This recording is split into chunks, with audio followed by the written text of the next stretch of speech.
Bienvenidos a Sorbos de Suspenso Podcast.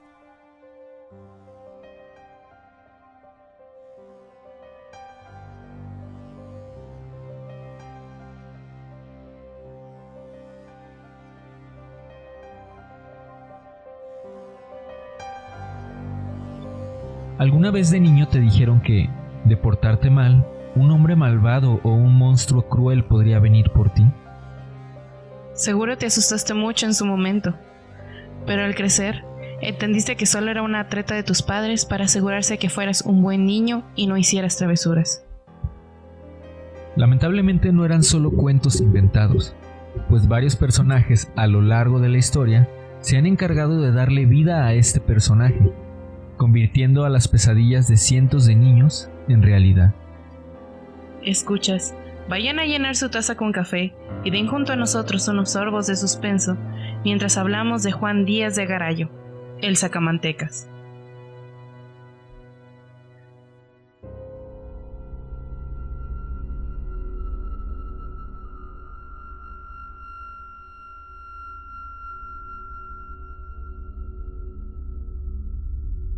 Bienvenidos sean a este nuevo episodio aquí en Sorbos de Suspenso Podcast. En esta ocasión les traemos una de las historias de ciertos asesinos. Ciertos personajes que se encargaron de darle vida a un personaje del folclore español, por lo que tengo entendido. Hispánico, pero bueno, sí. Bueno, eran más utilizados en España como estas criaturas que secuestraban niños para robarles sus mantecas. Es que aquí en México bueno, al menos en nuestro país era más común el nombre del saco, el nombre del costal o el... Ajá, un señor que por alguna razón te iba a meter en un saco y te iba a robar. Fin. Ajá, y no sabías qué iba a pasar después. No sabías si te iba a sacar la manteca o no. Eso era ya dependiendo, era el alternativo. En cambio, directamente este término fue usado en España desde hace mucho tiempo y hay una serie de personajes. Este es el primero que les vamos a presentar. Esperamos que les guste. Sin más que decir, transmitiendo no en vivo de Guadalajara para el internet, yo soy Yvette Padilla y yo, Efraín Cabañas. Detrás del micrófono, Matt Sepúlveda.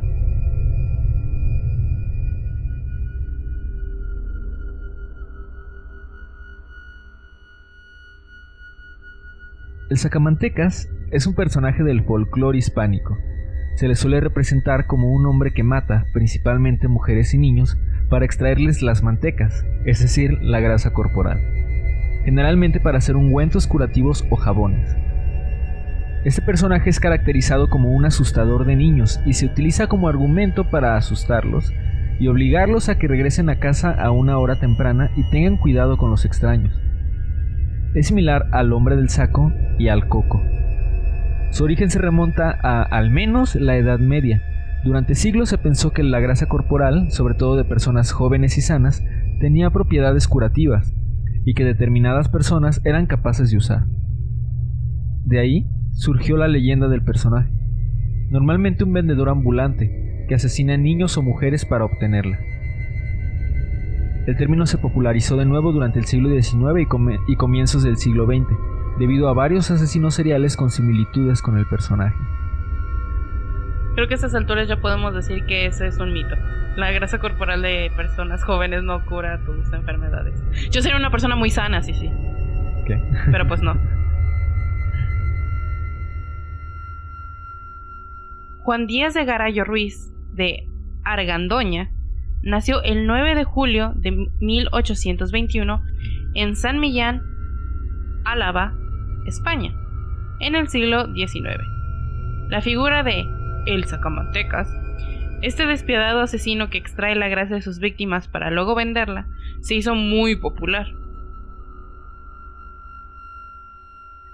Juan Díaz de Garayo era analfabeto y se había ganado la vida primero como criado y luego como campesino. Trabajó para Antonia Berrosteguieta, una viuda apodada La Zurrumbona por su anterior marido, con quien se casaría y con la que tuvo 5 hijos, 3 de los cuales sobrevivieron: Cándido, Josefa y Tomás. Su vida transcurrió modesta pero serena, hasta que murió su esposa en 1863. Se casó con Juana Salazar, pero el matrimonio estuvo lleno de conflictos que enfrentaron incluso a los hijos de ambos. Su segunda esposa murió de viruela en 1870. Se casó por tercera vez, pero tampoco fue un matrimonio feliz. Su tercera esposa era alcohólica y falleció en 1876. Apenas un mes más tarde, se casó por cuarta vez con la viuda Juana Ibizate. A pesar de haber enviudado 3 ocasiones, al parecer no mató a ninguna de sus esposas. Al parecer. Era un viudo negro. La llegada del ferrocarril a la península ibérica, aunado a unas extrañas desapariciones de niños, llevaron incluso a hacer pensar a la asustadiza y supersticiosa población que la grasa utilizada para el mantenimiento de aquellos monstruos de metal era la de los chicos desaparecidos. Pues es como el líquido de las rodillas otra vez. Sí, o sea, bueno, fíjense desde cuando la gente siempre suele hacer eso, parece que sea la época que sea. Sí, ahorita todos tus tías mandándote las cadenas de WhatsApp de te van a sacar el líquido de las rodillas para las antenas 5G y bien asustada. Y en ese tiempo era como de no, es que la máquina esa monstruosa utiliza grasa de niños para funcionar. Lo triste es que la gente no aprende y sigue repitiendo los mismos patrones. El caso real más conocido de este tipo de personajes fue el de Juan Díaz de Garayo, quien terminó siendo conocido como el Sacamantecas. Era un campesino, un labrador que se convirtió en el asesino en serie más importante de España en el siglo XIX. Bueno, como mencionamos también ahorita al inicio, hay varias historias. Hay unas muy interesantes que van a tener el episodio más adelante. Vamos a hacer una serie de los Sacamantecas. Sí, este es Sacamantecas volumen 1. Sí, prácticamente. Son muy interesantes las demás. Esta también, pero la verdad ya. Digamos que vamos a ir de sencillo a lo más macabro. Díaz de Garayo vivió en la provincia de Álava durante la segunda mitad del siglo XIX y cometió 6 crímenes entre 1870 y 1879, todos ellos contra mujeres. Descrito como un ser amorfo y desproporcionado, con un enorme cráneo y una nariz aguileña, Garayo se convirtió en la pesadilla de toda la región tras sus primeros asesinatos. Nadie dormía tranquilo pensando en los ataques de un personaje que, según cuentan las crónicas, aparecía y desaparecía entre las sombras con una pasmosa facilidad. Su primer asesinato se produce el 2 de abril de 1870 y se produce por una discusión con una prostituta apodada La Valdegoviesa a raíz del precio del servicio, ahogándola en un arroyo próximo al lugar donde se encontraban a las afueras de Vitoria. Algunos autores expresan que la violó una vez muerta. Casi un año después, el 12 de marzo de 1871, se encontró con A.S., alias La Riojana, esposo de un hombre que se hallaba en prisión y que por ese motivo se veía obligada a prostituirse, con la que, tras discutir también por el precio de las relaciones sexuales, la violó y estranguló. O sea, este hombre quería sexo gratis, básicamente. Y la terminó matando. Ya me imagino cuando te llega el recibo de el internet o algo así, de que no quieres pagar y matas a la cajera. Marchando por el camino que iba desde Vitoria a Gamarra Mayor, el 21 de agosto de 1872 pasó al lado de una joven criada de 13 años a la que agarró del cuello dejándola inconsciente. Tras ello, la violó y acabó de estrangularla. Dada la juventud de su víctima, este asesinato ocasionó una gran alarma social en la zona. Que si bien en nuestra época ya somos conscientes de que 13 años es una niña, creo que en este siglo no era tan jovencita, porque a 13 años ya estaban trabajando o ya estaban buscando con quién casarlas y con quién tener hijos, así que tampoco creo que sea el escándalo pederástico más grande. No, por la época.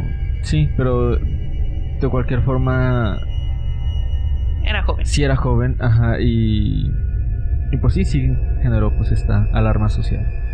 No obstante, una semana después, el 29 de agosto de 1872, y pese a esa alarma social, en la salida de Vitoria, por la zona llamada de la Sumaquera, violó y asesinó a una prostituta de 23 años a las que apodaban La Morena. clavándole en el corazón una aguja que utilizaba la propia víctima para sujetarse el pelo. Por este crimen se detuvo a un soldado, pero tras las indagaciones oportunas y, ante la falta de pruebas, fue puesto en libertad. En agosto de 1873, un año después y muy similar a la anterior, una prostituta a la que llevó al mismo lugar de El Polvorín y arroyo de Errekatsiki, tras tener relaciones sexuales, lo ofrecido por Garayo era poco, y tras discutir por el precio, él se abalanzó estrangulándola, aunque antes de poder asesinarla, los gritos fueron oídos por unos soldados de El Polvorín, que acudieron y Garayo huyó sin poder ser apresado. No pudieron hacer nada contra él. En junio de 1874, en dicho camino se juntó con una mujer mayor que pedía limosna. Se abalanzó sobre ella con el fin de forzarla, pero se resistió gritando. Acudieron unas mujeres al auxilio y él huyó. La mujer lo conocía, pero decidió no denunciarlo. ¿Cómo por qué? Pues no sé, ¿verdad? No me acuerdo, o sea, existen otros casos de asesinos seriales donde antes de... Bueno, ¿cómo decirlo? Otros casos de asesinos seriales donde también estuvieron a punto de ser arrestados o que a punto de ser atrapados y ya sea que o la policía al final no hacía nada o los dejaban libres o no los denunciaban, pero parece que es como muy común que haya cosas que se podrían haber evitado. Digamos que yo entendería si una víctima por miedo o algo así decide no hacerlo, pero esta era una mujer que literalmente no le hizo nada, solo estaba ahí pidiendo limosna y de repente dijo, como que se me antoja matarla. Entonces como que señora ya no tiene nada que perder. Si el señor ya la quiso matar de forma aleatoria, una denuncia no hubiera hecho otro mal más grande. Y si ella conoce su identidad, pues hubiera hecho un gran favor a la sociedad. Pero pues no sé, era el siglo XIX. ¿Qué otra explicación queremos? Habían pasado 2 años y medio desde el último intento de asesinato y más de 5 desde el último asesinato. El 2 de enero de 1878 era encontrada asesinada una mujer. Tenía grandes heridas en el pecho, una mano cortada y el bajo vientre abierto. Le habían sido arrancadas las vísceras. Garayo nunca admitió este asesinato. Esta forma de asesinato alimentó la leyenda antigua de los sacamantecas en la ciudad y fuera de ella, y el terror se adueñó de las mujeres principalmente, empezándose a hablar de el sacamantecas y siendo utilizado su nombre para asustar a mujeres y niños. Un mes después del anterior, esta vez ocurrió en la propia ciudad de Vitoria-Gasteiz. Fue el 28 de febrero de 1878. La niña tenía solo 11 años. Llamaron a su puerta preguntando por una habitación y en ese momento el hombre la agarró del cuello, la violó y luego le realizó heridas muy graves con un cuchillo en el vientre. La niña en el forcejeo pudo gritar, haciendo huir al asesino. La encontró su madre después, agonizante, y falleció en el hospital 5 días más tarde. Ella hizo un retrato de su asesino y pudo reconocer en el hospital a su asesino, una persona de 75 años llamado A, aunque este negó haberlo hecho. Al inicio se le condenó a 20 años de cárcel y posteriormente se le condenó a muerte, siendo ejecutado el 19 de mayo de 1880. Nunca sabremos si él fue el asesino de verdad o si había matado al anterior. De hecho, aparentemente, o sea, Juan de Díaz Garayo, pues sí, obviamente era un asesino, ya dijimos algunos de los crímenes que cometió. Pero justo el que haría que ganara este apodo de El Sacamantecas nunca lo admitió. Entonces a lo mejor ni siquiera era un era un sacamantecas. sacamantecas, pero sí era un asesino. Bueno. Nada más. Sí, cosita de nada. Una joven fue violada y asesinada en esos meses de 1878, de lo que fue acusado un pastor de la zona, pero no pudo demostrarse nada. Estamos en una época en que Garayo u otros sacamantecas, si es que hubo otro, tuvieron imitadores. A mí me parece un poquito extraño que haya sido Garayo, porque no era su modus operandi. O sea, vimos que él usualmente mataba a prostitutas porque pues quería servicios gratis. y a una indigente porque pues, se le antojó, ¿no? Pero realmente las estrangulaba, o sea, era un estrangulador, no era un destripador. Entonces siento que para la época y para la facilidad de la policía era como de que, mira, otro asesinato, no, pues yo digo que fue el mismo. Sí, o sea, ningún signo coincide, ningún... pues sí, o sea, su modo operandi era completamente distinto, pero pues fue como de, pues echémosle la culpa al mismo, ¿no? Y como en aquel entonces todavía era un poquito más normal y común que al momento de querer acusar a alguien lo torturaran para que aceptara su crimen, pues igual les pareció una salida fácil y rápida. Me recordaba un poquito a que les vemos el episodio de Jack el Destripador. Sí, es que Jack merece un trato especial. Sí. Mi querido Jack. No crean que soy una psicópata que apoya lo que hizo. Pero sí, su historia está tan enriquecida, sobre todo por las teorías que han surgido a lo largo de los años. Sí, de hecho, bueno, justo lo que iba a comentar es que me recordó la teoría de que decían que podían haber sido varios asesinos en lugar de uno solo.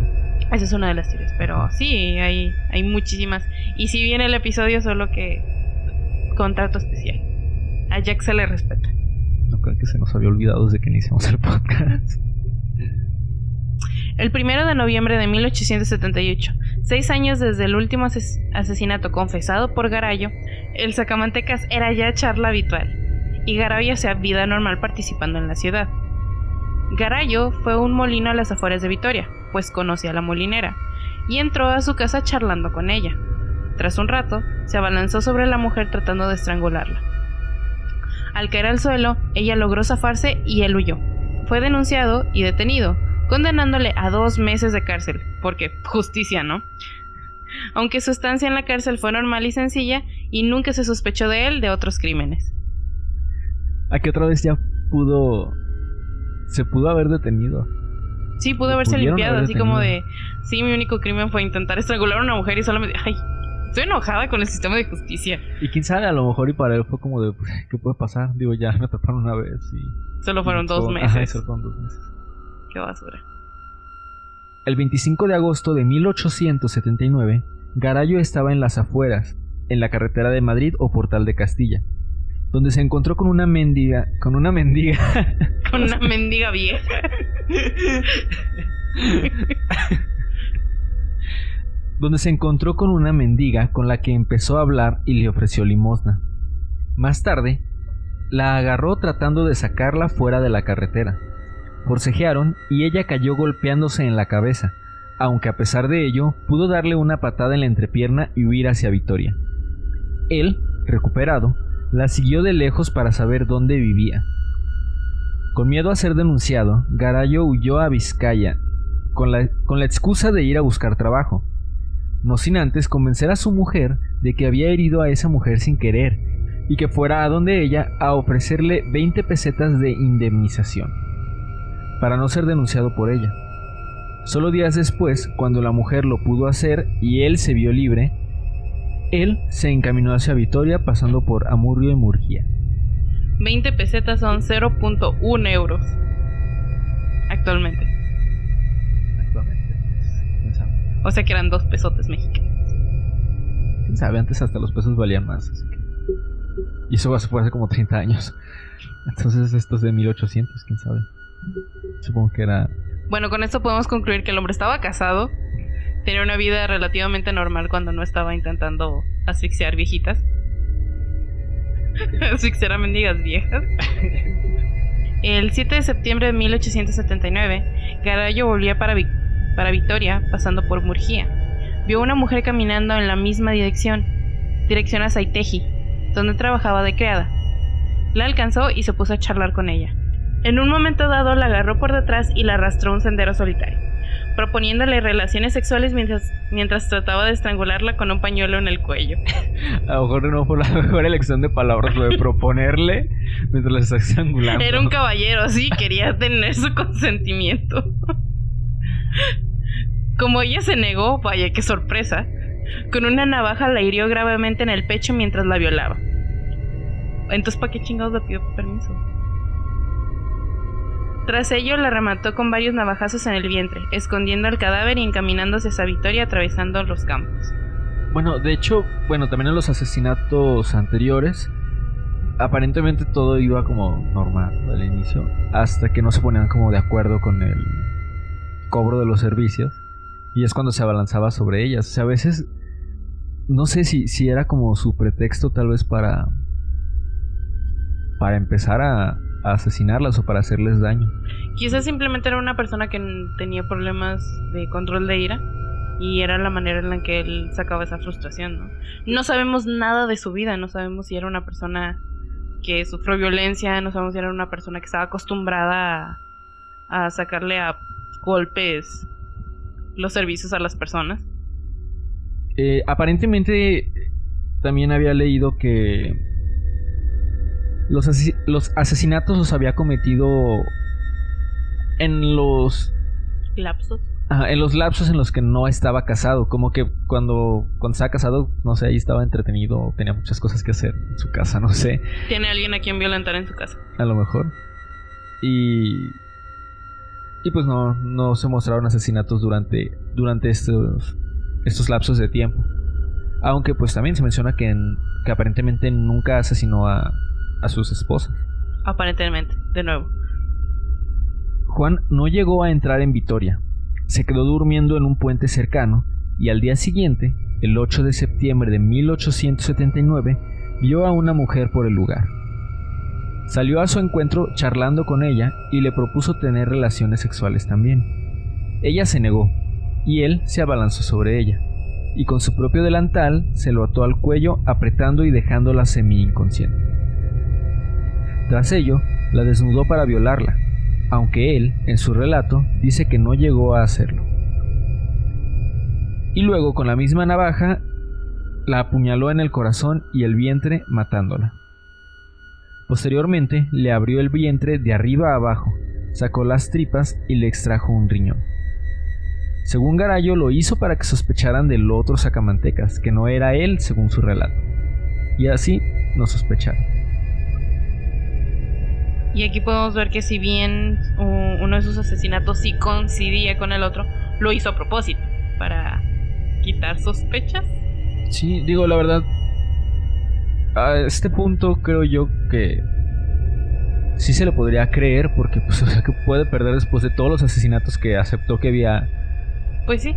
Que había hecho, o sea, condenado ya estaba. Ajá, o sea, no creo que... Spoiler. No creo que hubiera una diferencia entre decir, pues también maté a esta otra persona o no lo hice. Esa noche volvió a dormir bajo un puente del Zadorra, cerca de Vitoria, y temprano fue a su casa donde se mudó de ropa y partió hacia el pueblo de Alegría, donde trabajaba de bracero circunstancialmente.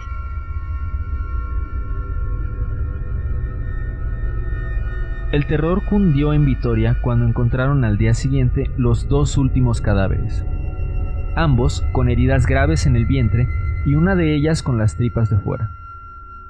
El sacamantecas de Vitoria ya corría por todas las rotativas de España y fuera de ella. Se busca a un sacamantecas.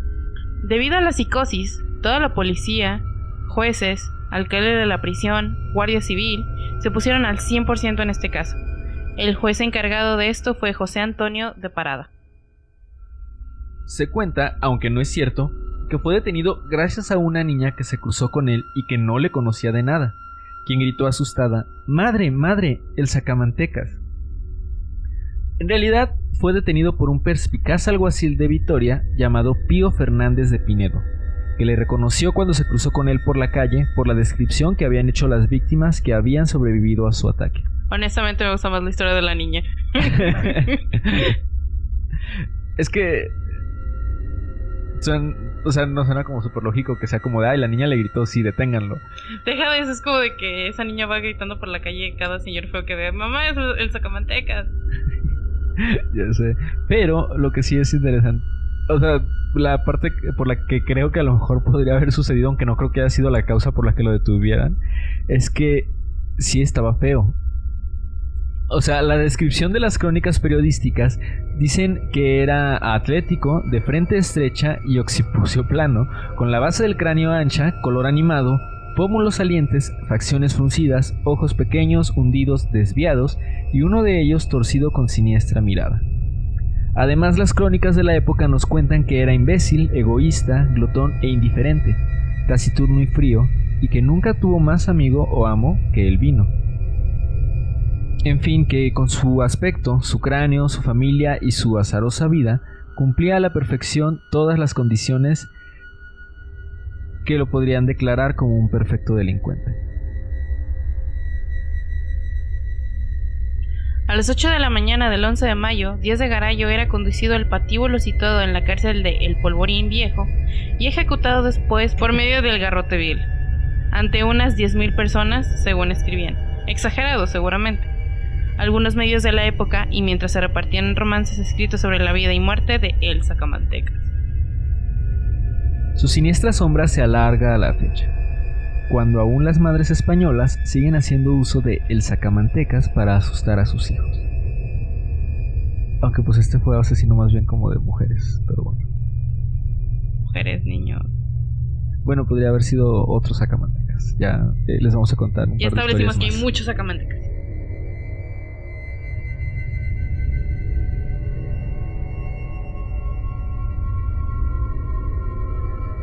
Esperamos que les haya gustado este primer episodio de... Esta podemos contarla como una introducción a lo que va a ser nuestra serie de los Sacamantecas. Nuestra serie de los Sacamantecas. Y quería comentarles que hace un par de semanas inicié un proyecto independiente que se llama Forever Halloween, que también pueden encontrar en YouTube, Spotify, Spreaker y demás. Ahí pueden encontrar también algunas historias de terror, creepypastas y demás. Y de hecho, ya está publicada la primera noche. Bueno, cuando escuchen esto ya debería estar publicada también la segunda.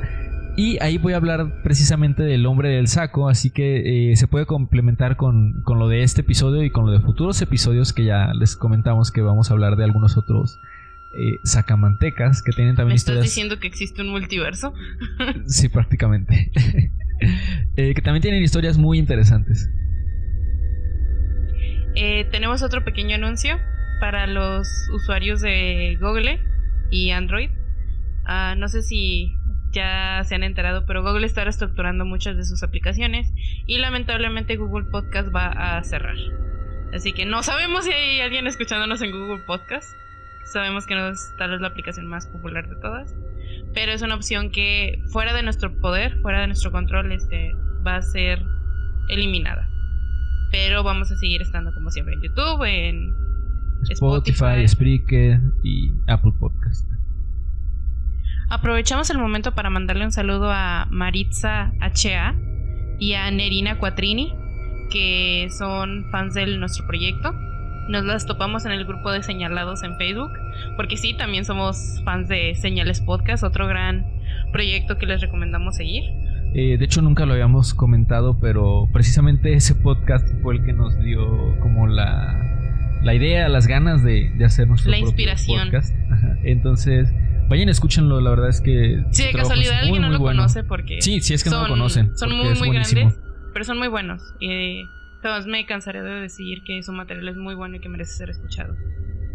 Entonces, muchísimas gracias a todos también los que nos han apoyado y que nos recomiendan. Y qué bien que escuchen el podcast con sus hijos.